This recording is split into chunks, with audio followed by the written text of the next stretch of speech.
Hello everyone. So আজিৰ ভিডিঅ'টো মানে বেসিক্যালি এলপিৰ টেট আমাৰ যেটো হ'ব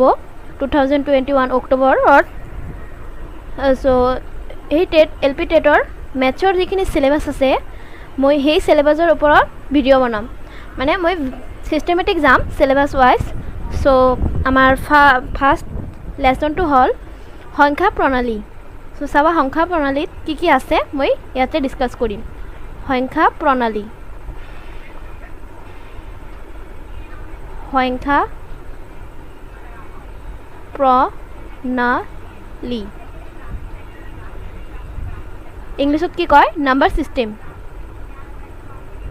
নাম্বাৰ সিস্টেম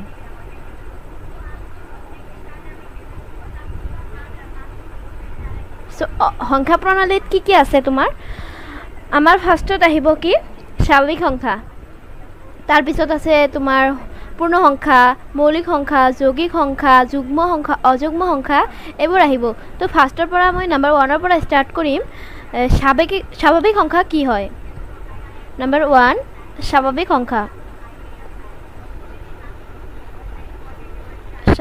সংখ্যা কি হয় ইংলিছত কি কয় ন্যাচারাল নাম্বার मैं एसामिस टार्म केटा लिखि आसु इंग्लिशर केटा निलिखो एने मुखेदी কৈ যাম ন্যাচারাল নাম্বার সো এটো কি মানে স্বাভাৱিক সংখ্যা কি তুমি মানে এটো ডেফিনিশনটো কি বস্তু গণিবলৈ জীৱৰ সংখ্যা ব্যৱহাৰ কৰা হয় সেই সংখ্যাবোৰক স্বাভাৱিক সংখ্যা বুলি মানে সাপোজ তুমি বস্তু গণিবা ন কোনো এটা বস্তু গণিবা যেনেকে মই ইয়াতে আঁকি লৈছো এনেকে বল আছে কেইটামান ইয়াতে বল আঁকি লৈছো সো কেইটামান বল আছে ঠিক আছে তোমাক যদি কয় এই বল কেইটা গুনি কোৱা কেইটা বল আছে তো তুমি কিহৰ পৰা স্টাৰ্ট কৰবা গুণাটো তুমি কিহৰ পৰা স্টাৰ্ট কৰবা 1 ৰ পৰা ন এটা দুটা তিনিটা চাৰিটা তুমি তো এনেকৈ স্টাৰ্ট নকৰা যে 0টা তাৰ পিছত 1 তাৰ পিছত 2 তাৰ পিছত 3 এনেকৈ তো স্টাৰ্ট নকৰা তুমি 1 ৰ পৰা স্টাৰ্ট কৰিবা এটা দুটা তিনিটা চাৰিটা এনেকৈ স্টাৰ্ট কৰিবা সো এইটো 1 ৰ পৰাই মানে স্টাৰ্ট হ'ব তো এইটো ডেফিনিশনটো কি মই ডেফিনিশন লিখা নাই এনে মুখেদি কৈ দিও যে গণিবলৈ ব্যৱহাৰ কৰা সংখ্যাবোৰক স্বাভাৱিক সংখ্যা বুলি তেনে হলে স্বাভাৱিক সংখ্যা কি হ'ব স্বাভাৱিক সংখ্যা গণিবলৈ ব্যৱহাৰ কৰা মই বুজাই দিলো না তুমি গণিবলৈ ব্যৱহাৰ কৰিবা কি 1 ৰ পৰা ন এটা দুটা তুমি তো 0টা তাৰ পিছত এটা তাৰ পিছত দুটা এনেকৈ তো নগুনা তুমি তো 1 ৰ পৰাই গণিবা সো স্বাভাৱিক সংখ্যা আৰু স্বাভাৱিক সংখ্যাটো কিহেদি বুজায় ন্যাচারাল নাম্বার इंग्लिशत को नेशनल नंबर तो एटू एन ए दि बुझाय एन इक्वल टू की होबो 1 2 3 4 5 एनेके जाय থাকিব जिमान আছে নাম্বার जाय থাকিব ইনফিনিটি লৈ ঠিক আছে এটু হেক নাই মানে অসীম ঠিক আছে এটু অসীম স্বাভাৱিক সংখ্যাৰ হেক নাই অসীম হ'ব মানে তুমি যাই পাই থাকিবা মানে অসীম ঠিক আছে বুজি পাইছা 1 ৰ পৰা স্টাৰ্ট হয় তো স্বাভাৱিক সংখ্যাটো ক্লিয়াৰ যে 0 ৰ পৰা স্টাৰ্ট নহয় এটু 1 ৰ পৰা স্টাৰ্ট হয় কিয় গণিবলৈ ব্যৱহাৰ কৰা সংখ্যাবোৰক স্বাভাৱিক সংখ্যা বুলি ঠিক আছে তো এইটো বুজি পাইছা এতিয়া আহিব পূৰ্ণ সংখ্যা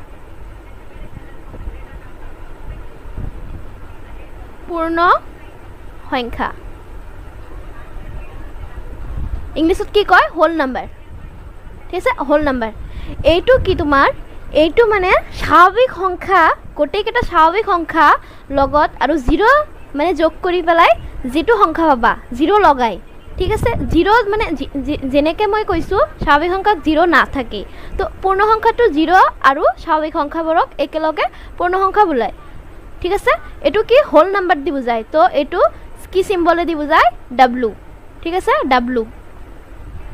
সো এটো কি হ'ব নাম্বাৰটো এটো কেনেকৈ হ'ব 0 1 2 3 4 এনেকৈ যাই থাকিব ঠিক আছে সব স্বাভাৱিক সংখ্যা আৰু 0 লগ লগাই যিবিলাক সংখ্যা পাবা তুমি হেতু হল পূৰ্ণ সংখ্যা ঠিক আছে হোল নাম্বাৰ বুলি ক'লে আমাৰ কি মানে আহে মাথাত আহে যে সব নাম্বার বিলাক হোল এজ এ হোল ন তো 1 2 3 4 আমি তো পাইছুই 0 টো অনলি বাদ গৈছে আমাৰ তো এইটোত হোল নাম্বাৰত 0 থাকে ঠিক আছে এনেকৈ তুমি মনত ৰাখিবা যে 0 হোল নাম্বাৰ মানে সব নাম্বাৰ বিলাক থাকিব লাগিব তো 0 টো থাকে ঠিক আছে স্বাভাৱিক সংখ্যা আৰু 0 লগ লগাই যেটো সংখ্যা পাম সেইটো হ'ল পূৰ্ণ সংখ্যা ঠিক আছে ক্লিয়াৰ তো এই দুটাৰ পৰা তোমাৰ এটা কথা আহিব পাৰে যে সকলো স্বাভাৱিক সংখ্যাই পূৰ্ণ সংখ্যা ন সকলো স্বাভাৱিক সংখ্যা যেনেকৈ 1 2 3 4 5 পূৰ্ণ সংখ্যা ন আৰু 0 টো তোমাৰ মানে মানে সকলো স্বাভাৱিক সংখ্যা পূৰ্ণ সংখ্যা ন আৰু সকলো পূৰ্ণ সংখ্যা কি স্বাভাৱিক সংখ্যা হ'ব নহয় কিয় 0 টো যদি তোমাৰ 0 টো চোৱা 0 টো পূৰ্ণ সংখ্যা তো 0 টো কি স্বাভাৱিক সংখ্যা হয় নহয় সেইকাৰণে সকলো স্বাভাৱিক সংখ্যাই পূৰ্ণ সংখ্যা কিন্তু সকলো পূৰ্ণ সংখ্যা স্বাভাৱিক সংখ্যা নহয় এটো ক্লিয়াৰ ৰাখিবা এটো কোৱেশ্চন দিব পাৰে যে সকলো পূৰ্ণ সংখ্যা স্বাভাৱিক সংখ্যা হয় নে নহয় তো আমাৰ কি হ'ব আনসাৰ নহয় কিয় 0 টো স্বাভাৱিক সংখ্যা নহয় ঠিক আছে এটো ক্লিয়াৰ তাৰ পিছত আহিব আমাৰ নাম্বাৰ 3 কি আহিব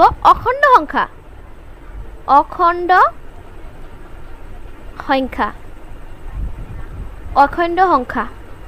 মানে ইংলিছত কি কয় ইন্টিজাৰ ঠিক আছে ইংলিছত কি কয় ইন্টিজাৰ ঠিক আছে এটো আই দি বুজায় কেপিটেল আই ইংলিছত ইন্টিজাৰ বুলি কয় তুমি এটো কেনেকৈ মানে এটা সৰল ৰেখা তুমি আঁকা ইয়াতে ঠিক আছে ইয়াত মিডিলত কি থাকে 0 ইয়াত কি থাকে 1 2 3 এইফালে কি থাকে তোমাৰ -1 -2 -3 ডট ডট যাই থাকিব এইফালে যাই থাকিব সো এই সৰল ৰেখাৰ নাম্বাৰ কেইটাই হল ইন্টিজাৰ ঠিক আছে ইন্টিজাৰ এই সৰল ৰেখাৰ নাম্বাৰ কেইটাই হল ইন্টিজাৰ তো ইন্টিজাৰ কি হ'ব মানে অখণ্ড সংখ্যাবোৰ কি হ'ব 0 প্লাস -1 প্লাস -2 প্লাস -3 এনেকৈ যাই থাকিব বুজি পাইছা মানে 0 প্লাস মাইনাস মানে এই ফালৰ বিলাকো হ'ব এই সৰল ৰেখাৰ এই ফালৰ বিলাকো হ'ব নাম্বাৰ এই ফালৰ বিলাকো হ'ব সব নাম্বাৰ কেইটা মিলি অখণ্ড সংখ্যা হয় ঠিক আছে সো ইয়াৰ পৰা তুমি ক'ব তোমাক যদি কোৱেশ্চন কৰে সকলো স্বাভাৱিক সংখ্যা অখণ্ড সংখ্যা হ'বনে কি হ'ব কাৰণ 1 2 3 4 এইবিলাক তো অখণ্ড সংখ্যাই 1 2 3 4 অখণ্ড সংখ্যাই তাৰ পিছত যদি কয় সকলো পূৰ্ণ সংখ্যা অখণ্ড সংখ্যা হ'বনে হ'ব ঠিক আছে আৰু যদি কয় সকলো অখণ্ড সংখ্যা পূৰ্ণ সংখ্যা বা স্বাভাৱিক সংখ্যা হ'বনে নহয় কিয় ইয়াতে মাইনাসবোৰ আছে ন এটো তুমি ভালকে ষ্টাডি কৰিলে তোমাৰ মানে হৈ যাব ঠিক আছে তো এইখিনি হল আমাৰ তাৰ পিছত আহিব তোমাৰ ইম্পৰ্টেন্ট বহুত ইম্পৰ্টেন্ট হয় এইটোৰ ওপৰত বহুত কোৱেশ্চন দিয়ে মৌলিক সংখ্যা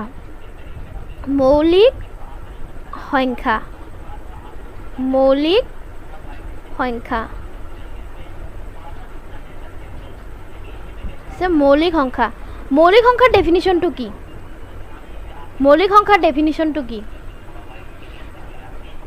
মৌলিক সংখ্যা একতকৈ ডাঙৰ যিবোৰ সংখ্যা একতকৈ ডাঙৰ আৰু কেৱল এক আৰু সেই সংখ্যাটোৰে বিভাজ্য মানে এনে এটা সংখ্যা যেটো মানে 1 হ'ব নোৱাৰে 1তকৈ ডাঙৰ কিন্তু মানে সেই সংখ্যাটো বিভাজ্য কিহেদি হ'ব 1 আৰু সেই সংখ্যাটোৰে ঠিক আছে হেতু হৈছে তোমাৰ মৌলিক সংখ্যা মই एग्जांपल দিলে বুজি পাবা যেনে তুমি চোৱা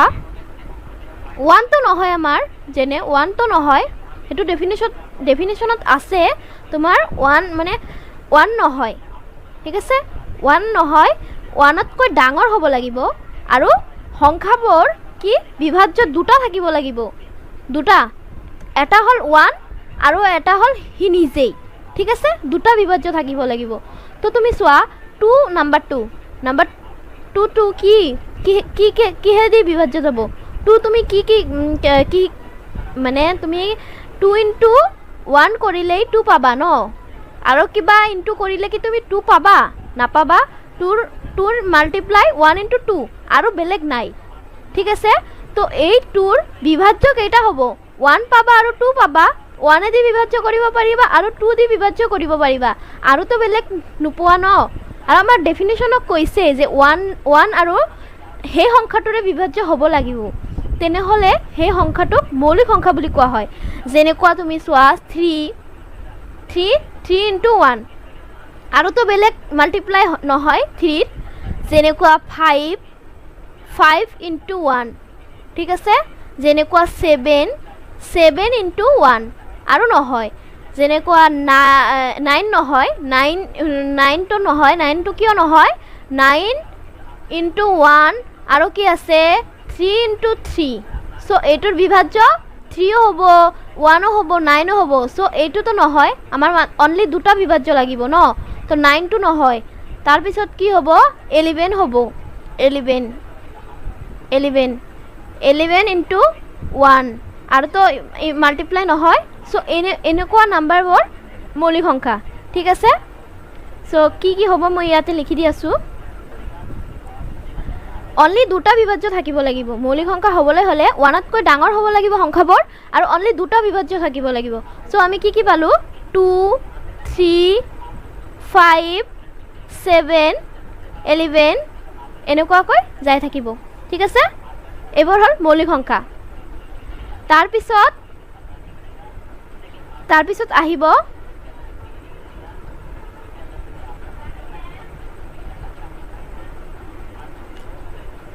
তাৰপিছত আহিব তোমাৰ যৌগিক সংখ্যা। যৌগিক সংখ্যা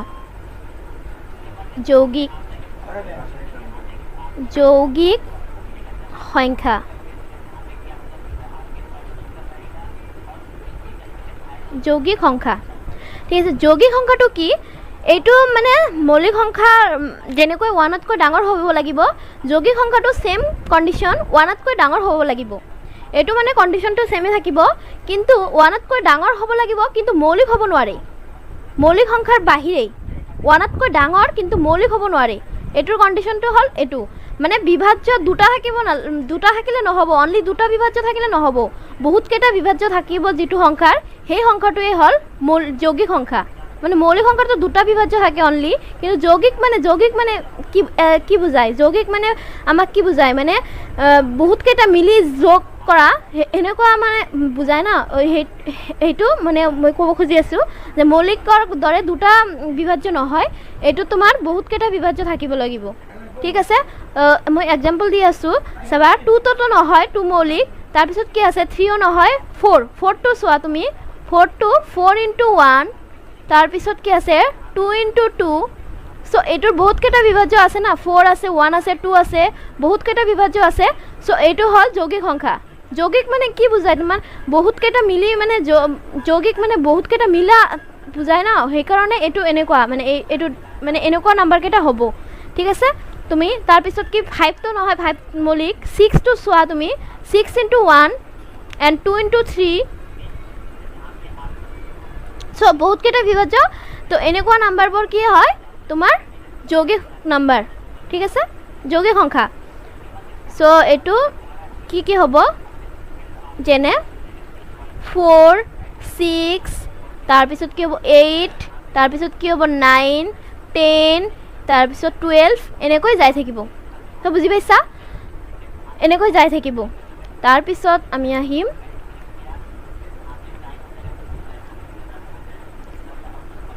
যুগ্ম সংখ্যা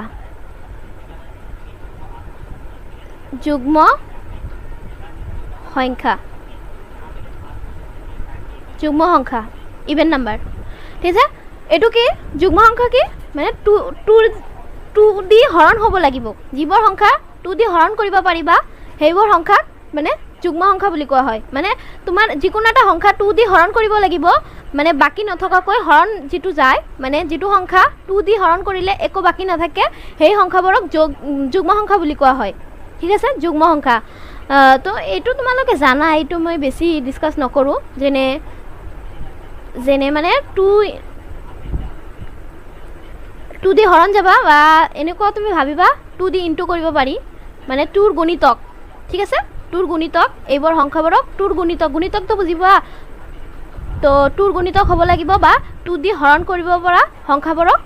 যুগ্ম সংখ্যা বুলি। সো 2 4 6 8 তাৰপিছত 10 12 14 এইবোৰ সব কি এইবোৰ গোটেইবিলাক তোমাৰ 2 দি হৰণ কৰিব পাৰি বা 2ৰ গুণিতক ঠিক আছে এইবোৰ এই সংখ্যাবোৰক যুগ্ম সংখ্যা বুলি কোৱা হয় আৰু অযুগ্ম সংখ্যা অযুগ্ম সংখ্যা অযুগ্ম সংখ্যা অযুগ্ম সংখ্যাটো কি 2ৰে বিভাজ্য নহোৱা মানে 2 দি বিভাজ্য নহোৱা মানে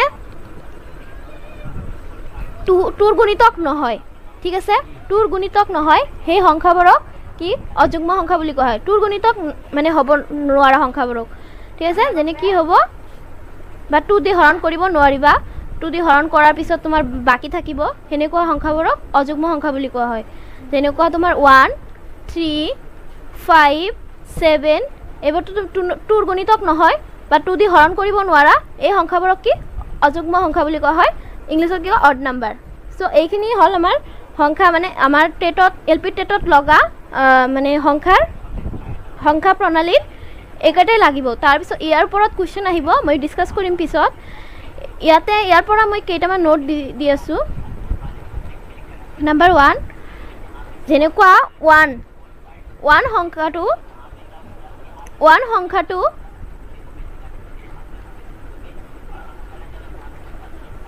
মৌলিক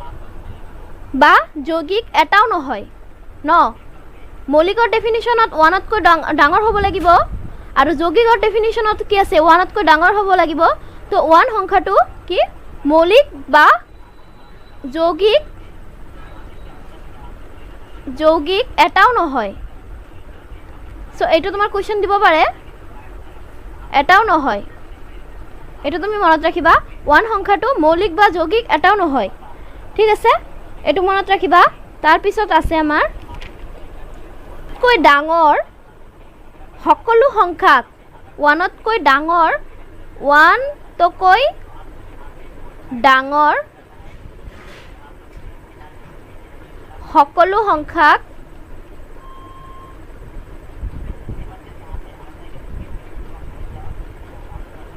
মৌলিক সংখ্যাৰ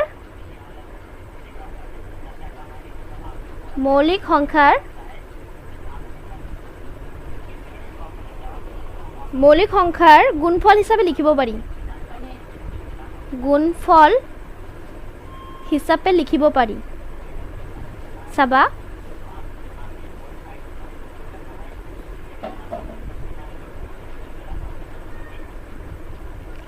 যেনেকুৱা 1তকৈ ডাঙৰ হ'ব লাগিব 1তকৈ ডাঙৰ সকলো সংখ্যাক মৌলিক সংখ্যাৰ গুণফল হিচাপে লিখিব পাৰি যেনেকুৱা 5 into 1 ঠিক আছে যেনেকুৱা তোমাৰ আছে 10 টো কি কিহেদি লিখিব পাৰি 2 into 5 দি লিখিব পাৰি তো মৌলিক সংখ্যা 2 ও মৌলিক 5 ও মৌলিক সংখ্যাৰ গুণফল হিচাপে লিখিব পাৰি যেনেকুৱা তোমাৰ 12 2 into 3 into 2 মানে মৌলিক সংখ্যাৰ গুণফল হিচাপে লিখিব পাৰি সব সংখ্যাক তুমি চাবা সব সংখ্যাক মৌলিক সংখ্যাৰ গুণফল হিচাপে লিখিব পাৰি ঠিক আছে তো ইয়াতে আমি আজি ভিডিওটো শেষ কৰি আছো পিছত মই আৰু কিবা কিবি মানে ইয়াৰ ওপৰত লগা কিবা কিবি যদি থাকে মই বুজাই দিম নহলে মই উৎপাদকৰ পৰা ষ্টাৰ্ট কৰিম নেক্সট ভিডিওটোত ঠিক আছে থ্যাংক ইউ